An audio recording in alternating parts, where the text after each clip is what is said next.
All right, hey. Now we're looking at the Great Plains. The Great Plains, which are known as the breadbasket of the world. Yay! And this is where the bison used to roam. In the song it says where the buffalo roam, but they're called bison. They're big, kind of dumb animals, but big. Stay out of their way. And this is where we can do a lot of grazing. Not we, the cattles do a lot of grazing. So, and I want you to remember that, right, and we're talking about all this area in here, including that big nail sticking up through the boot, all this, the Great Plains going all the way up. This part is called the Panhandle of Texas. It's all up through there. Yeah, that's the Great Plains. And I can't find the pause button. Oh, that's okay. And this is where they get a bunch of underground water. I still can't find my button. Underground water. It's a dry region. It's still pretty dry. It's not as dry as the mountains and basins, but it's dry, and they have a lot of underground water that's in aquifers. Very large aquifers, very well-filled aquifers. But we've been depleting them. Okay. In the Great Plains, they have three basic sub-regions: the High Plains, Edwards Plateau, and the Llano Basin. And I would like you to see... sorry, too far.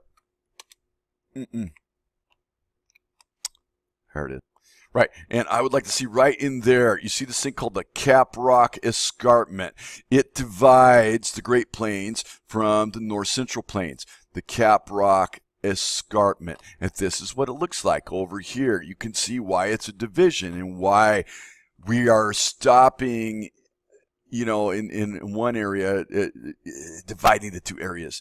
Right, okay. Continuing along, this is the Palo Duro Canyon, and this is formed by the Red River. And if we go back over here, we can see the Red River flowing through the state. And so right up in here, we have the Palo Duro Canyon, and you can go visit it even today. It's very cool. Here's another map I like a lot that shows the different subregions. Notice the different sizes. So you have your high plains up here. See, it says high plains. I'll just click on that so you can just see the high plains up there. The Canadian River flows through here, and there's your Red River. Then the Red River forms the border with Oklahoma. Now we have the part called the Llano Basin. We already know a basin is a part where it gets lower. So the plateau is higher. I'm sorry, wrong thing. The plain is higher, and then you have the Llano Basin, which is lower. It's right next to Austin. Austin's right in this general area right through here. There's Fredericksburg right on the other side of it. And then you have your Edwards Plateau. Plateau is a flat, high area. That's what a plateau is. All right.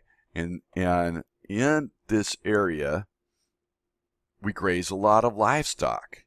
They raise Angora goats. Angora goats are real woolly looking kind of things that they can cut the wool off of the goats, shear the goats. They don't hurt the goats, but they shear the goats, and they turn it into mohair to make sweaters and fabrics. The two main rivers right here are the Llano and the Colorado in this general area of the plateau. The Llano, and there's a Colorado going through. Woo, there it is. And I'm not sure exactly where the Llano is, but it's in there somewhere, hiding. All right, let's quickly go over some of the big cities. We have Amarillo and Lubbock. You've probably heard of those places. And here's Midland. We talked about it the other day. It's on that 32nd parallel. Midland and Odessa right close to each other. When you're going down the freeway, you'll hit them both within a few minutes. Right, and then another well-known area is this big, not big, it's not real big, but it's a city people like to visit because it's fun to visit, called Fredericksburg. So the question I have for you, I want you to think about is, why do you think this curves around like this? And then what separates this from the other areas? Why take the Great Plains and bring them all the way down? Why don't they just end there? Why do they kind of keep going and going to here? And this is more like this up here rather than this over here. What makes it that way?